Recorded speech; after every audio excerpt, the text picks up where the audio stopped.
House's jury was picked in a matter of hours because Bruce Schroeder wanted one now. This is a different scenario. This is an opportunity for both sides really to hone in, ask questions, get answers. Robert, does it matter at the end of the day, and when you were practicing, would you rather this scenario where it's kind of freewheeling, or let's take the first 12? Well, the judge gets to guide this along in his or her desired manner. But personally, I'd like to spend as much time as I can to figure out not just if that's a good juror for me, but how to persuade that juror, what things triggered that juror as we were having that conversation that make them lean my way. Melissa, the saying of trials are won and lost in jury selection, that might be true in a case like this where each side is given this type of opportunity. Right. You rarely get a chance to go so deep into the minds of the potential jurors. Judges do like to speed it along a little bit and not spend too much time. This judge is being extremely patient, which I'm sure both sides can appreciate. Because as Robert said, you do have to figure out who are these people? What do I need to say to them to persuade them that my side or my theory of the case is the correct one? Earlier, we heard from Julia Jade talking about people coming forward after this story hit the news in Florida saying, hey, I saw that guy. That guy was yelled at me for texting at a movie theater. And those types of witnesses, and it hasn't been ruled on yet whether or not they will be testifying in this trial. But Robert, that gives can maybe give a different feel for this defendant. And if you're defending him, I would assume you do not want them walking into the courtroom and spinning those tales. Oh, the defense definitely does not want those people to testify. No, it doesn't give a propensity that this individual is going to kill people. He's going to be a murderer. But it does give some type of propensity to anger, and anger in certain situations, i.e. people on their phone texting in a movie theater. He confronts them as a pattern, apparently, of doing so, and in a violent manner. One woman described it as growly, and the other gentleman described it in a similar manner. So the defense doesn't want it. Prosecutors definitely want it. Yeah, we'll wait and see if the judge allows it, but it could be huge if they get in there and then jurors look at him differently, maybe, that he was sort of going to movies but had his radar up looking for anybody texting. And this was 8 years ago, because if you go back 8 years ago, that was a thing. People were offended when someone had their cell phones out. Put that away. It's different now, but during this time that there were those types of people. We're going to step aside and take a break. Coming up, the defendant, Curtis Reeves, says the movie theater shooting was in self-defense, saying he feared for his safety. We're going to listen to what he told police just moments after the shooting. Stay with us. Let's take care of each other. Do a little more good. That's what we want at United Healthcare. It's why we have Dual Complete, a plan for people with Medicare and Medicaid. A Dual Complete plan lets you keep your current Medicaid benefits and gives you even more coverage and support at no extra cost to you. So if you have both Medicare and Medicaid, call United Healthcare today to learn about the extra benefits you could get. Most plans give you up to one. Definitely hear from him in an interview that he had with police shortly after the encounter. He reveals a potential defense strategy, which we could see play out. Here's what Reeves told officers about what he claims what happened. We go back to that question I asked you. What would you expect us to do? Well, I would expect you to, and I hate this term because I've been reading the damn news, I was defending myself. It don't make it any easier for me to accept it, but that's what I was doing. I was defending myself when that ball was gone. Lead some serious injuries. The guy was very aggressive, considerably younger. If this guy died, do you think it was worth, or hey man, your actions? Nothing's worth it. Nothing's worth it. But do you think the actions that you took should have been elevated up to the point to take his life? I would like to say no. I would hope that the answer to that question would be no. But unfortunately, it's yes. I mean, I get a bruised arm. It takes 2 months to heal. I couldn't take an ass whipping. I got a problem with my right eye. The guy hit me in the left side, and I'm thinking, I don't want to be blind. I don't want to be any of those other things as I get older. All right. I haven't been scared by that many people. Since I've been retired, nobody has ever scared me. This guy scared. Okay. And how old would you say you thought he was? I know. Oh, I don't know. Executive Fox asked you that. In his 40s, 50s, 30s? I'm going to say 35, 40. In his I guess. 30s? Yeah, I don't know. And how old did you say you are? 71. And I missed a part. Can I get your first and last name again? So I don't need all your information over. Curtis Reeves. Curtis, C-U-R-T-I-S. R-E-V-E-S? R-E-E-V-E-S. Curtis, we're going to have some people come out. We're going to do GSR on you. We're going to take photographs, photograph your injuries, things like that. What's GSR? Gunshot residue. Sure. All right. Photograph you, things like that. We'll take it one step at a time, all right? Sure. Got any question of me? I guess well, do this to hey, before you leave. Get all the questions you want, because if you scare the I'm going to have to get an attorney, you know what I mean? We know that. Well, believe me, you know the system as well as we do. I know the system 20 years ago. Yeah. Curtis, you understand what we're just doing our job.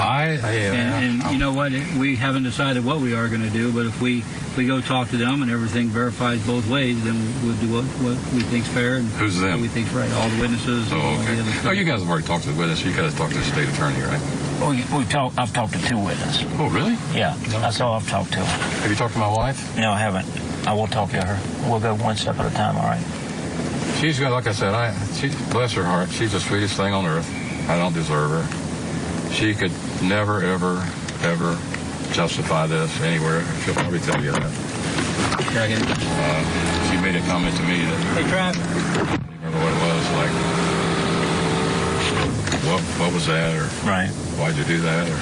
Well, I think that we'll take it one step at a time. Let's bring back retired federal prosecutor Robert Sanders in New Haven, Connecticut, and former prosecutor and law professor at the University of Georgia, Melissa Redmond. Melissa, at the end of that interview, he says, yeah, my wife right afterwards said, what was that? Why'd you do that? Clearly, even his wife at that moment was shocked at his reaction to the popcorn being thrown into his face. How important is her testimony going to be if she takes the stand? Oh, I think vitally important, because it shows that she's sitting right next to him, and it doesn't indicate that she was in fear of her life. If she's questioning, well, why would you shoot him? What was that? Why did you do that? Indicates to me that she was surprised by his reaction.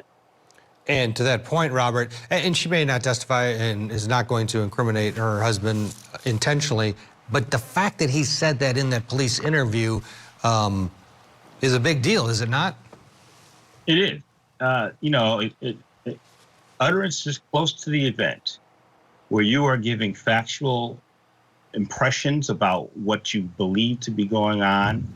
And later on, when you say things that are contradictory to that, well, I was in fear of my life. And I believe some of the later stories also talked about, his wife being in fear of her life and him reacting to protect her. Well, that's not what was said just now. That's not what was said close in time to the event. Close in time to the event, he talked about this individual caused him a level of fear. But is it reasonable to respond to any level of fear that he had from popcorn being thrown at you with a bullet?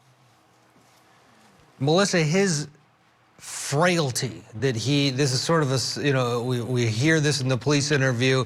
Well, for me, if I get a butt whooping, then he makes it sound like he could die, or he because of his age, and that's true. Is that something that the defenses would you put that out there as a theme here, that, okay, yeah, for many of you jurors, a bag of popcorn in the face, violently being thrown at you, sure, you're not going to be scared for your life, but for someone of this age, that's a legitimate fear. It's like falling on the ice or something. They can be fatal, these types of injuries at that age.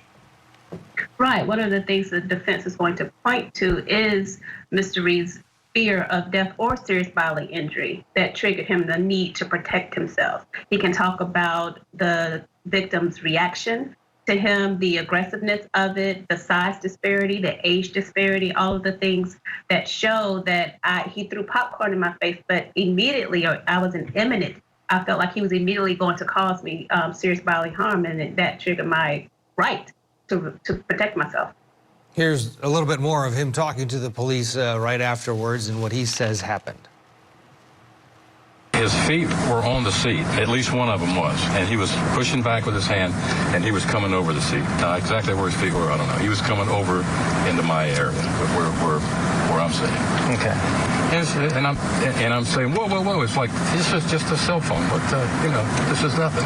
Right. And I don't know if I was saying no, no, no, or whoa, whoa, whoa. So he's coming over on me. I'm pushing him off with my left hand, and I had a hold of something. I'm assuming it was probably his chest. I don't know.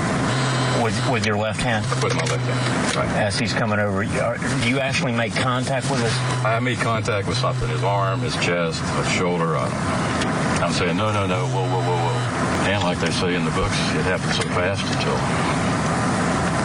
And then as soon as I pulled the trigger, I said, oh, what, this is stupid.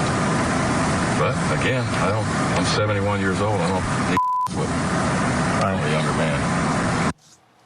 Robert, he says it, as soon as he pulls the trigger, this is stupid. Yes, it's stupid. Everyone's going to feel that stupidity that this happened. How would you attack this case if you were defending this individual? How do you frame this to be less stupid and more legitimate? Well, as my colleague just said, the level of fear in this individual, in this case, for these circumstances, is different than the fear I would have meeting that individual at the same time in a movie theater.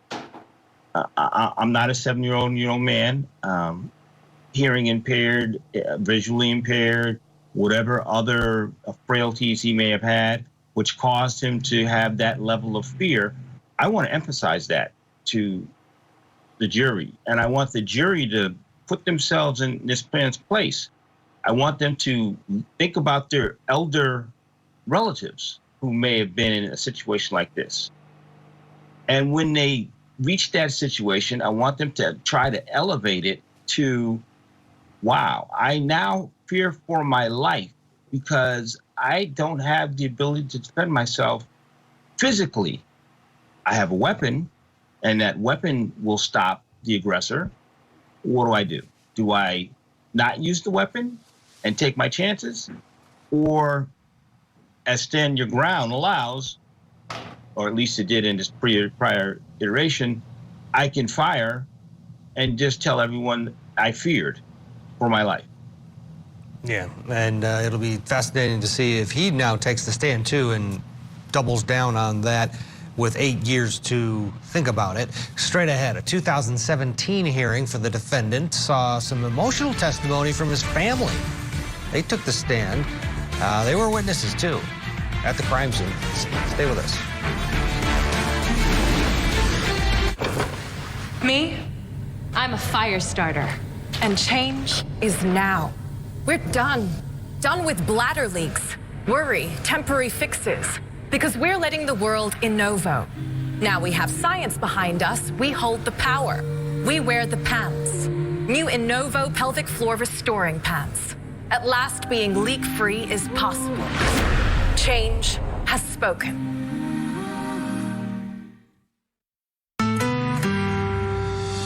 Are you 50 or over? Let's talk with some folks about the defendant's family members got up and testified to his, what they said was declining health. Our affiliate, WFTS, has more on what came of that hearing. Curtis Reeves, now 74 years old, sat and watched both of his children take the stand first. They testified he was always a loving father, and despite his busy job as a Tampa policeman, he was very involved and always there for them. I don't really remember, when I think back on my childhood, a time that he wasn't present. But now they say their once active dad is in failing health and doesn't even have the strength to pick up his granddaughter. But I can't put a time frame and say that on this date he couldn't tie his shoe, and I've seen that. And I can say a time frame on this day, his fingers locked up and he couldn't hold the cereal spoon. But I've witnessed that. But prosecutors say his physical abilities don't matter. Reeves had no reason to shoot and kill Chad Olson during an argument over texting. Olson's widow sat front and center during the hearing. She was shot in the hand that day. His conduct is nothing but retaliation for the very embarrassing act of having popcorn thrown on a former police officer who is used to having people do what he said. The most dramatic testimony came from Reeves' son, Matthew, who is also a Tampa police officer. He was meeting his parents for the movie that day, got in the theater in time to hear the shot, then tried to help Olson using a shirt to stop the bleeding. I was basically talking to Mr. Olson at the time, telling me he was going to be okay, or telling him just keep talking, keep looking at me, keep breathing. This defendant's son tries to comfort the victim in this case as he's dying at the movie theater. Let's bring back retired federal prosecutor Robert Sanders in New Haven, Connecticut, and former prosecutor and law professor at the University of Georgia, Melissa Redmond. And Robert, in that package, we heard the state's theory of this, and that's a story that you don't have to tell a story, but it sure does work well. That this was a guy who was used to people doing what he says. That theme of he shot him because he was mad that this guy wouldn't stop texting and then threw popcorn on me. Do you buy that? Is that a good way to take this on? And we don't know if they'll continue that narrative at trial, but what do you think of that? Well, they bolster part of that with these new witnesses if they get those get their testimony in, which includes that. Are there other witnesses who give this same characterization of the defendant as I'm large and in charge, and you will do it my way or the highway, and if the highway is with my gun, you'll get that too? It's going to depend if they can make that stick as the characterization of this individual. The side of the defense coming forth with he's frail and he had to defend himself in a certain manner, and this was the only manner he could do so. That's going to be tough. Popcorn versus bullets. Yeah. Melissa, the 8 years that has transpired here, some people would argue that it's a huge win because Curtis Reeves, at the age of 71, he made bail, and he's been out for 8 years. He's been able to delay this thing for 8 years, and now he's 79. That's 8 years of him being at home with his family. The other part of the equation, though, is society has changed in 8 years. Texting at a movie theater is no big deal. And our feelings about police officers and former police officers, one might argue, has changed as well. Your thoughts? Right, and I think because he is a former police officer, people are going to look to his response in relationship to his training. The defense, of course, is going to say, well, he was a police officer, I believe, 20 years before the incident happened 8 years ago. It didn't know what GSR was when the police talked to him about it in his interview immediately after. But at some point in his career, and even working at security after he left law enforcement, he knows about de-escalation and about not using deadly force unless absolutely necessary.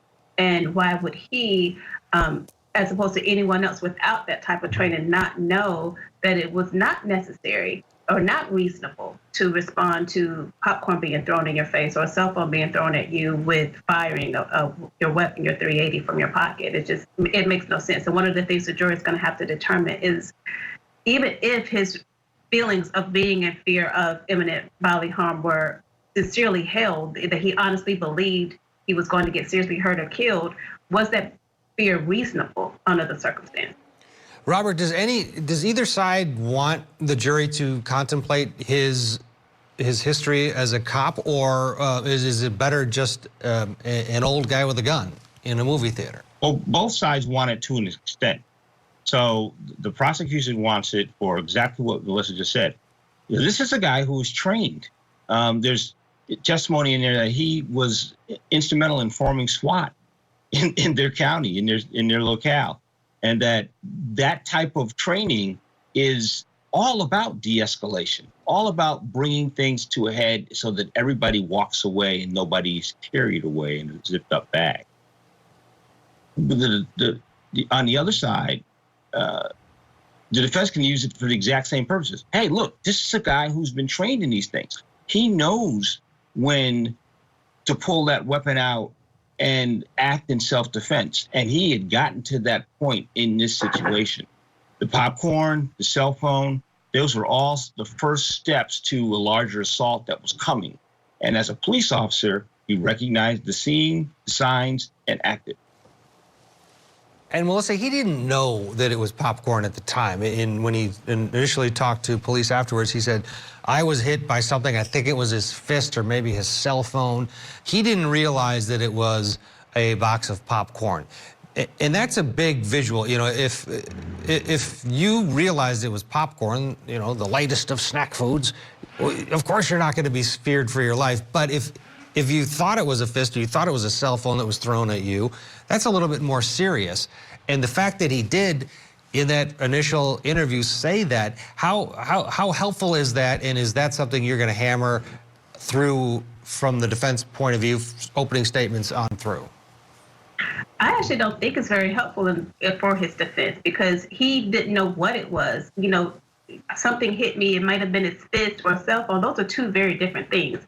Me feeling like at 71 years old, that this 20 or 30-year-old person is punching me is a lot different than that person throwing their cell phone in my face.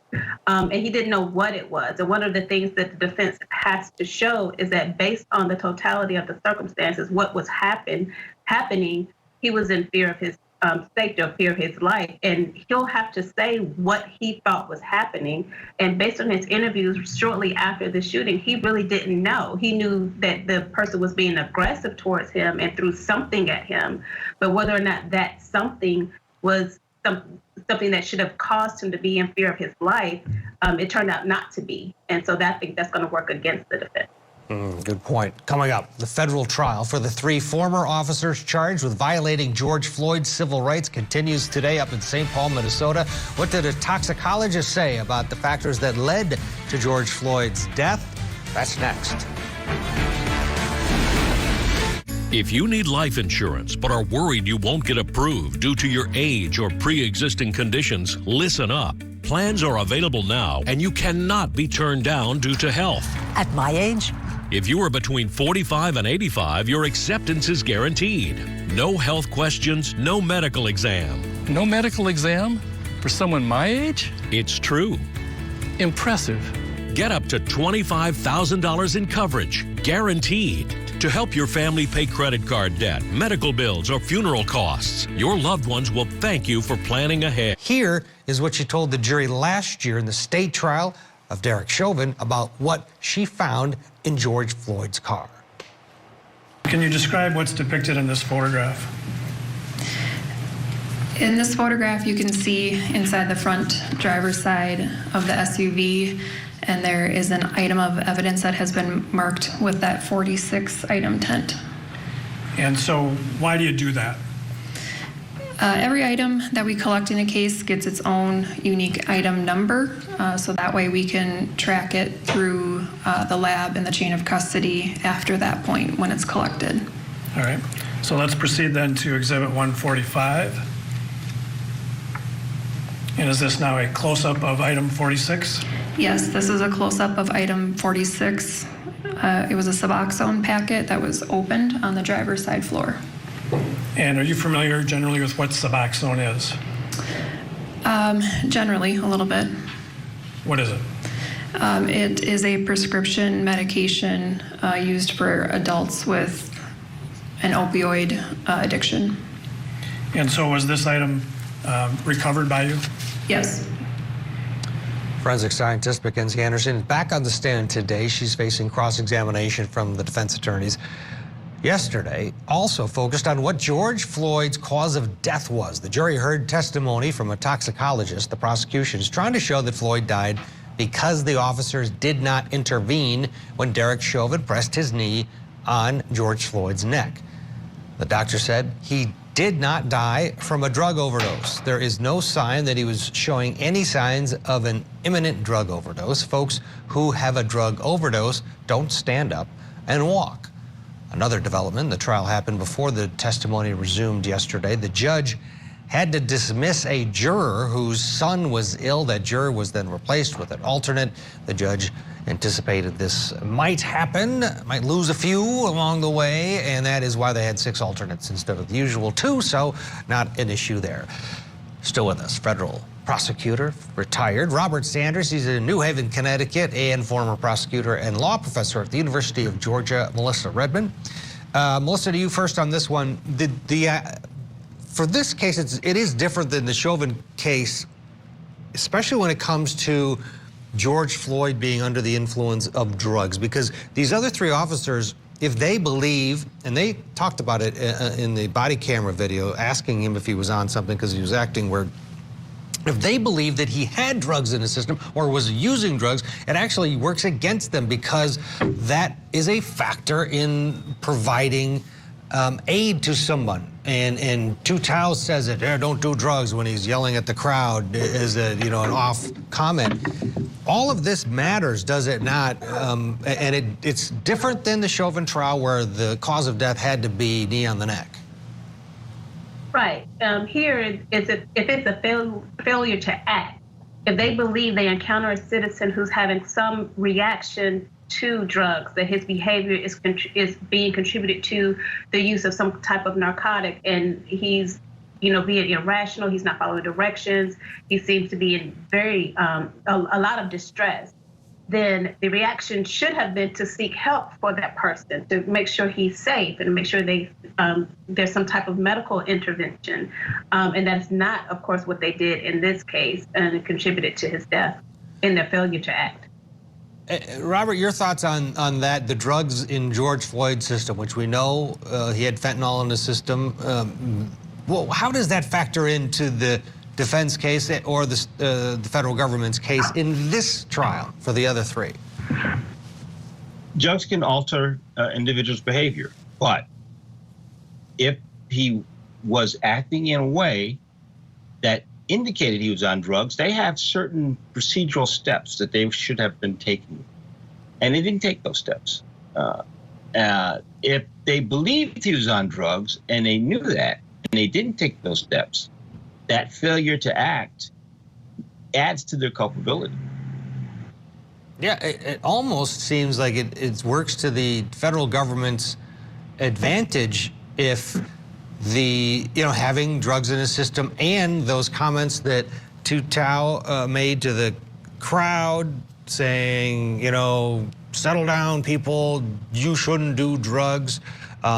It was cavalier. It was a comment of, here's a guy who's on drugs, go back to what you were doing. We're dealing with him, but he doesn't really matter. I mean, there's a sense of that, right? And if the juror in this case thinks that for a second, these guys are toast, right? Melissa, this is a big deal.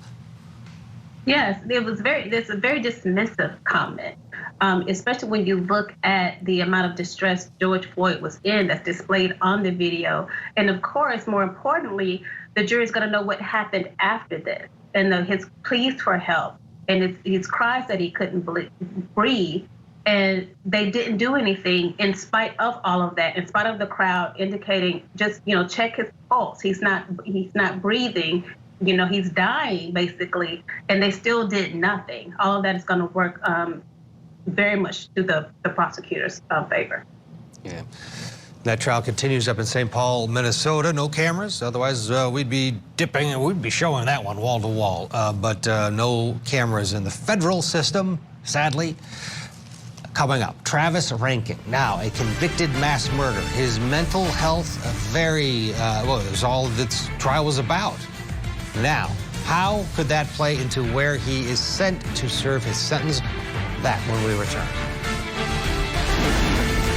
Derek Chauvin, convicted for the murder of George Floyd. Now, the other 3 officers face charges in federal court. And Court TV teams are live with every update. Live updates today on Court TV. jury find the defendant guilty. Kim Potter waits for sentencing in the fatal shooting of Dante Wright. The Mistaken Taser sentencing. Live coverage February 18th on Court TV. With so many mesothelioma lawyers on television, how do you choose the right firm for you? Now, to see if you're eligible or to enroll, there's more for you with the United Healthcare Dual Complete Plan.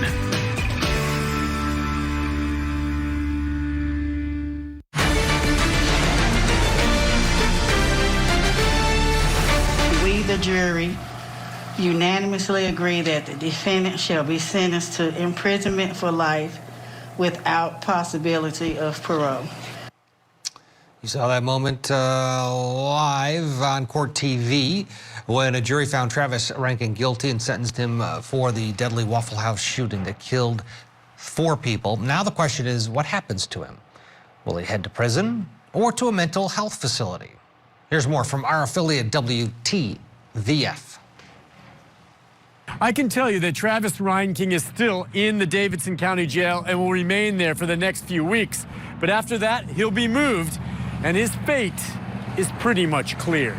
We know the jury last week convicted Ryan King on 4 counts of first-degree murder for the Waffle House shootings and sentenced him to life in prison without the possibility of parole. Now, some have wondered if that means the diagnosed paranoid schizophrenic will be placed in close contact with other inmates behind bars. I cannot imagine that this man would ever be in a general population situation. Attorney David Rabin was not part of the Ryan King case, but he represented mentally ill clients over the years. He says Ryan King will first be sent to the Bledsoe Correctional Complex in Pikeville. It's a classification unit. Everyone goes there from Middle or East Tennessee. They classify them based on the dangerousness, mental health, physical needs, and the like. Ryan King killed 4 people, and that mass murder places him at the top of the heap of the state's most dangerous criminals. They have a classification grid that they use. The nature of the crime ranks very high. Rabin says Ryan King's mental illness will almost surely keep him isolated and heavily medicated for the protection of both himself and others. This means after processing at Bledsoe, he'll likely end up at the Lois DeBerry Special Needs Facility in Nashville. It's not a country club or anything. It's a prison. You go by there, it has barbed wire around it, and he'll be secure in the maximum security facility there. The bottom line is both the prosecution and defense agreed that Travis Ryan King has a mental illness, and that mental illness will dictate where he's held for the rest of his life behind bars. In Nashville, Nick Barris, News Channel 5. All right, thanks to Nick. Let's bring back retired federal prosecutor Robert Sanders in New Haven, Connecticut, and former prosecutor law professor at the University of Georgia, Melissa Redmond. Robert, to you first on this. Mental health in prison, you know, you look at Ryan King, and he wouldn't survive very long in general population to navigate that world if he's paranoid schizophrenic, even if he is under medication. As a society, every state is different, and it seems as though in Tennessee they do have sort of a place, a catch for people like Ryan King. What's your overall thoughts about the system and how we deal with an individual like this? Well, the 10th Amendment gives the states the power to do these things individually based on their sensibilities of their citizens. But mental illness is mental illness. Schizophrenia is schizophrenia. It's individualized in each person. However, there's certain things that have to be done for that individual who has that diagnosis. That's a standardization. That's called medicine. And the docs need to be the people who lead that and assist those who are in the corrections facilities and making sure that these individuals are housed so that they're safe and that they remain in a position that others are safe while they are being cared for the rest of their lives for the crime. Remember, the crimes that they committed. This is murder. This individual took lives. He's dangerous. He can do that again. As you treat him for that mental illness, you have to continue to consider the fact that he has murdered once, twice, 3 times, 4 times, and could do it again. Melissa, but we don't just lock them up and throw away the key, right? If you have a heart condition, you're treated for that. No matter how many people you may have killed, in this case with mental illness, it's the same thing. Your thoughts? Right. The state is basically taking responsibility for the treatment of his mental illness. Like you said, he can't be just put in the cell as a paranoid schizophrenic and just be told to sit there until his life is over. He has to be treated. He still has to be around other inmates. So the state is responsible for making sure that those other inmates are safe, that he's not a harm to himself, and he's not a harm to the employees at the prison as well. Yeah, absolutely. And again, every state different how they deal with it. But the bottom line is, for the safety of others, as Robert pointed out, is a huge part of the equation as well. We want to thank Robert Sanders for his valuable time on this Thursday. We appreciate your insight and your time, sir. Melissa's going to stick around with us. We're lucky for that. As a note, the Waffle House trial, the entire ranking trial, is now on demand on CourtTV.com. If you want to check that out, revisit it. I know we all watched it together here on Court TV, but now also on demand. More ahead as we approach the top of the hour. We need to take a break. We'll be back right after this. Stay with us.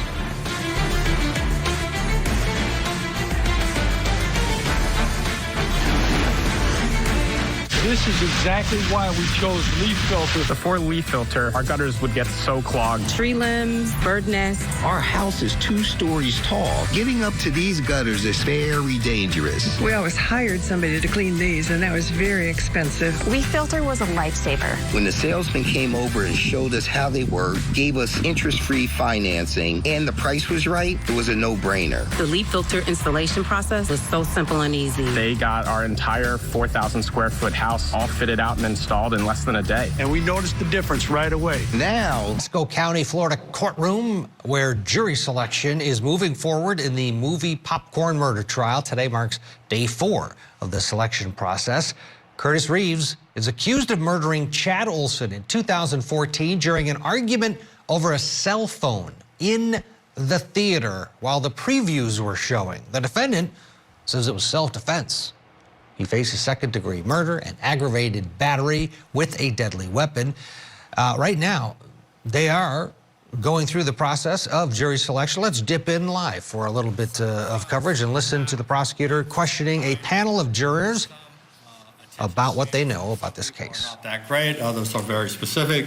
Some people are handling children and are distracted, but they're all sitting here at this event. And then we ask these people to come in and we say, okay, tell us what happened at the wedding. And there's some conflicting information. There's information to say, well, some people say the flower girl dropped the basket and some people don't recall that.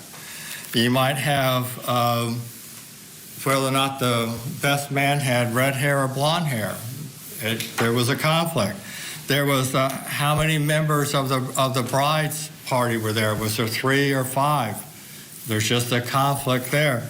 Was the groom taller than the best man? Okay. The proof would be, were 2 people married?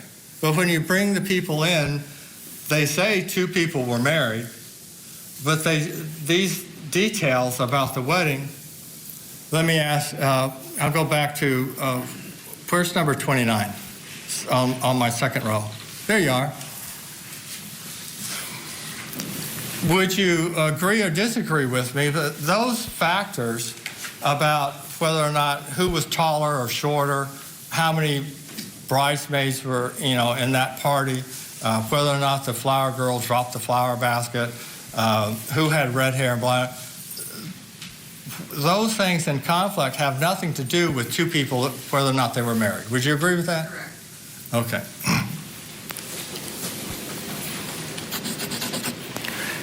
And if that was in this make-believe case, and that was the state's burden to prove that 2 people were in fact married, that was the only element, but you heard all this other conflicting information about what's going on around. Now, let me just ask you, hypothetically, would you believe that the state proved its case or not prove its case?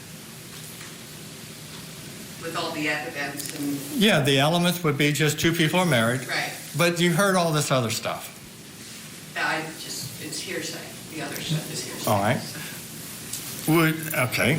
Let me ask, where's number 33? All right, it's the prosecutor talking to the panel of jurors, just giving them a little sense of what is ahead and also listening to each of these answers along with their staff as they develop their favorites as they go through this process. Each side will get 10 strikes. That process expected to take place probably late this afternoon. Should get a jury by the end of the day or may spill into tomorrow. Let's bring in former prosecutor and law professor at the University of Georgia, Melissa Redmond, still with us from Atlanta. And joining our conversation, criminal defense attorney Lauren Stuckert is in Milwaukee, Wisconsin. Good morning to you, Lauren. This selection process is going on. We were talking earlier that in Rittenhouse, up near your neck of the woods, old Judge Schrader, he had a jury in a matter of hours. This is now into day 4, expected to maybe get into day 5. From your perspective as the defense attorney, would you rather this scenario where you get more opportunity to really figure out who these potential jurors are, or at the end of the day, do you think it matters?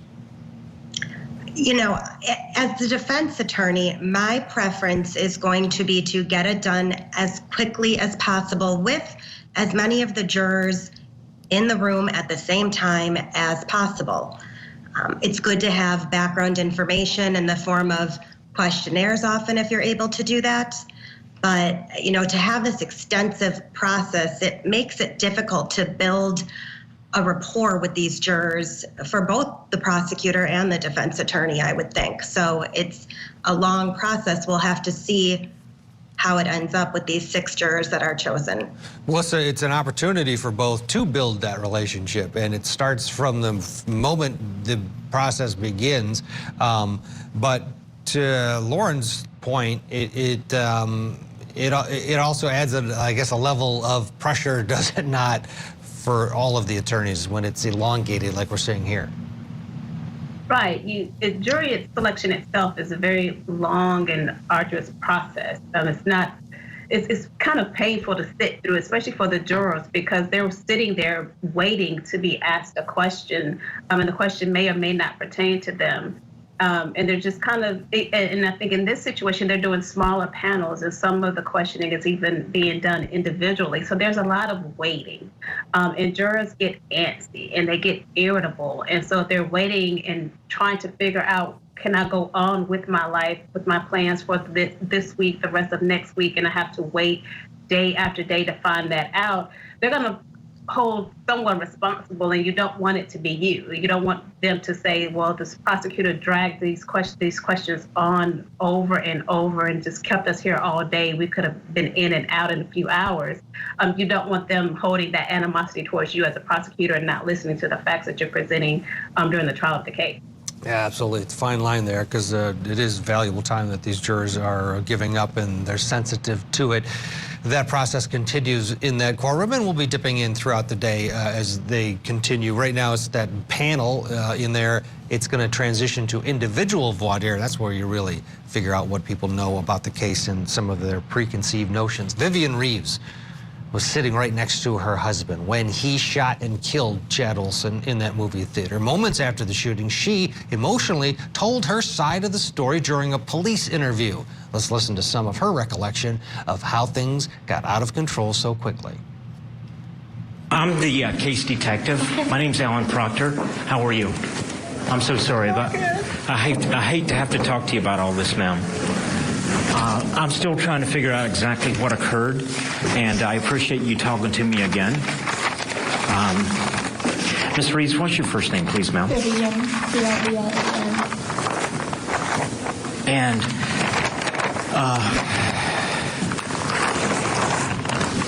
you're here to see a movie. What's going on? I mean, what causes all this? I'm assuming he was texting because I didn't hear him talk. And after the lights dimmed and they told you to discontinue texting, my husband asked him to stop. And he said something to him. I couldn't hear it. And So my husband said, I'm going to go get the manager. And the guy... Oh, so he said something, but you couldn't hear what I couldn't hear it. Okay. I heard him say, but okay. Not my husband. Okay. And Curtis left. And Curtis said he was going to go get the manager? Yes. Okay. He came back by himself. And I don't even know who said something first, but the guy said, who the do you think? And he stood up and leaned over. And then I heard the pop. And when he stood up and leaned over, I was moving. Then what happens? Everyone crowded around the man that was shot, and a law enforcement officer that was on the other side of Curtis asked him for his gun, and he gave it to him. He identified that he showed his badge, and Curtis gave him his gun. And Curtis said Curtis did say he hit me in the face. It happened so fast. Did you see him get hit in the face? No, I did. When the guy stood up, I think I started to move. Did you hear a hit? You know what I'm saying? Like, did you hear a connection? Anything like that? No. So Curtis, when does Curtis tell you he's been hit? Right after he shot the man. Okay. Did you see any injury to his body? No. To my husband? Right. No, but I didn't. I sat down a couple feet away. Okay. But you didn't see him like bleeding or anything like that from the face from your husband? And he said that he had been hit. Yes. Did you notice anything about his person that would have indicated that your husband had been hit? The popcorn was on the floor, but I don't know. You know how that got on the floor? I don't. And there was a phone on the floor. Right. Because I asked the man who took Curtis's gun, can I get the phone? And he said no. No, right. Still with us, former prosecutor, law professor at the University of Georgia, Melissa Redmond, and criminal defense attorney Lauren Stuckert in Milwaukee. Melissa, to you first on this. Did you hear anything there that stood out to you from the wife telling this from her perspective about what happened? It sounds like an argument. When the victim stood up and turned around, she indicated that I started to move. And it sounds like she's describing she started to move away from the confrontation. And I think that's something that the prosecution may harp on, is that she instinctively wanted to de-escalate the situation as opposed to her husband, the defendant, whose reaction was to pull out a weapon and fire. She did the right thing, the thing that a normal person would do. On the other hand, Lauren, she felt some tension and moved. Could you use that? Could the defense use that? They could. However, I think the larger problem is that she cannot verify or confirm at all that her husband was actually hit by this man. And absent an ability to corroborate Mr. Reeves' statement that he was hit, that it makes the conduct that he used in taking out that gun and shooting him a lot more difficult to comprehend when you're talking about self-defense. And yeah, where the other part of the equation here, which we listened to last hour, Melissa, was that Curtis Reeves himself, when he was talking to police, he told the officers, yeah, my wife said, why'd you do that after he shot him? That's another level of, not only did she move away, do the right thing and try to avoid confrontation, but then turns at him and says, dude, what are you doing? Will that come in? Yes, absolutely. That's what was going on at the time. And the prosecution has to set the scene and give as much of a detailed blow by blow as they can to the jury to kind of put them there. And I think that's why the prosecutor in that last panel we heard was asking questions about when you have an event around a group of people, everyone kind of sees something different. He's kind of testing that memory and perception when someone has to recount what they saw during a traumatic event. And people who have been in different positions relative to where they were sitting, from the defendant and from the victim, and what they saw and how they're going to recount that. And the prosecution wants to know, okay, there may be some slight inconsistencies. How much is that going to matter to you as a juror, so I can make a decision as to whether or not I want you sitting on this jury? And so when they ask the wife, or if she testifies, and she's one of those witnesses who's setting this scene and giving these details about what happened, was this confrontation such that it really reasonably warranted the defendant to believing his life was at risk? Yeah, and to have that to use as well. Lauren, as we watch jury selection here, it's Florida. There are a lot of old people in Florida. Is that who you want? Because you don't want a young person saying, you were mad because someone was texting, and then you shot them because they hit your popcorn into your face.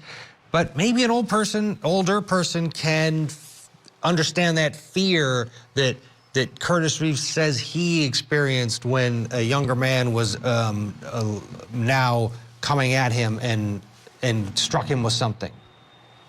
Oh, absolutely. It is vital from the defense perspective that they have a panel of jurors that are going to ideally be older, be able to relate to this man. And, if I don't know if he's going to testify or not, but absent that relatability, and people, when you're on a jury, even though defense attorneys or prosecutors aren't allowed to say, put yourselves in the shoes of this defendant, that's what you hope that these jurors are doing, at least from the defense perspective.